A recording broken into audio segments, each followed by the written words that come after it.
तो अभी साफ हो चुका है कि प्रत्यक्ष रूप से भले ही ना हो, लेकिन अप्रत्यक्ष रूप पर खुलकर अमेरिका यूक्रेन के समर्थन में आ गया है। लेकिन सवाल एक और है जो दुनिया को डरा रहा है, नाटो देशों की चिंता बढ़ा रहा है, वो ये कि अगर अमेरिका का प्लान ए फेल हो गया और वो यूक्रेन को रशियन कब्जे से बचाने में नाकाम रहा, तब क्या होगा। अमेरिकी मीडिया में छपी खबरों की माने तो इसके लिए भी अमेरिकी खुफिया एजेंसी CIA ने प्लान बी तैयार किया हुआ है। क्या है ये प्लान बी, चलिए आपको दिखाते हैं।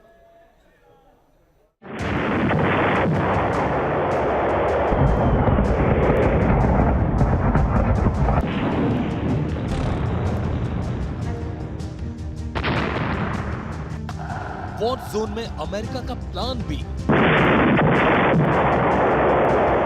रूस ने परमाणु युद्ध की धमकी दी है तो अमेरिका ने भी आर पार की तैयारी कर ली है। लेकिन सोचिए, अगर रूस कीव पर कब्जा करने में कामयाब हो गया तो क्या होगा। क्या रूसी आर्मी यूक्रेन के राष्ट्रपति वोलोदिमीर जेलेंस्की को गिरफ्तार कर लेगी? क्या वॉर जोन में ही उनकी हत्या कर दी जाएगी? यकीनन युद्ध के मैदान में अब तक यही होता आया है। इराक के पूर्व राष्ट्रपति सद्दाम हुसैन और लीबिया के तानाशाह गद्दाफी इतिहास के पन्नों में मिसाल बनकर दर्ज हैं। लेकिन जेलेंस्की के साथ ऐसा ना हो, अमेरिका की खुफिया एजेंसी CIA ने इसके लिए भी प्लान तैयार कर लिया है, जिसे अमेरिका का प्लान बी बताया जा रहा है। एक रिपोर्ट के मुताबिक व्हाइट हाउस और पेंटागन में 2 अलग-अलग कंट्रोल रूम काम कर रहे हैं। अमेरिका ने तय कर लिया है कि अगर जंग के मैदान में यूक्रेन के राष्ट्रपति वोलोदिमीर जेलेंस्की पर कोई खतरा आता है तो CIA के स्पेशल एजेंट्स रातों रात उन्हें कीव से एयरलिफ्ट कर ले जाएंगे, जिसके बाद उन्हें तुरंत किसी नाटो देश में सुरक्षित पहुंचा दिया जाएगा।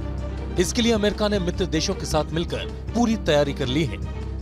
CIA के इस मिशन को खुद अमेरिकी प्रेसिडेंट बाइडेन मॉनिटर कर रहे हैं।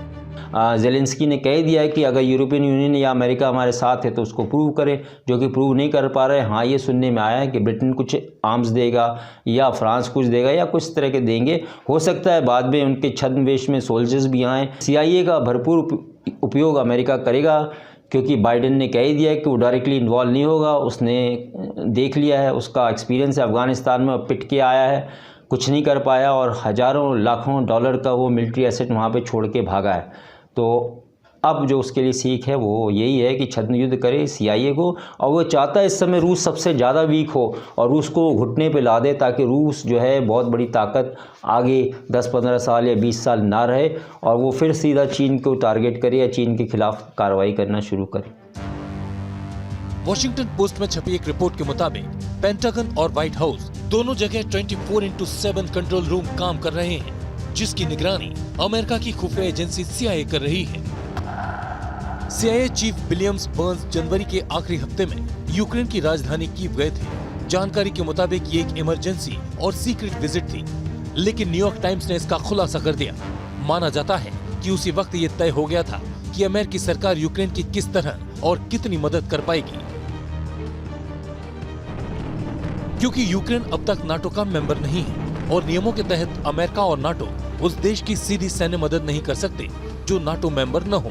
ऐसे हालात में बाइडेन एडमिनिस्ट्रेशन इस बात की तैयारी में है कि अमेरिका और नाटो के राजदार जेलेंस्की को किसी भी सूरत में नुकसान न पहुंचने दिया जाए। आपको बता दें कि अमेरिका ने पहले ही जेलेंस्की को ऑफर दिया था कि अगर वो चाहें तो अमेरिका उन्हें कीव से सुरक्षित बाहर निकाल सकता है, लेकिन जेलेंस्की ने इस ऑफर को ठुकरा दिया था और कीव में रहकर ही रूसी सेना का सामना करने की बात कही थी। यही वजह है जो अमेरिका को जेलेंस्की को बचाने के लिए प्लान बी तैयार करना पड़ा। T news nation.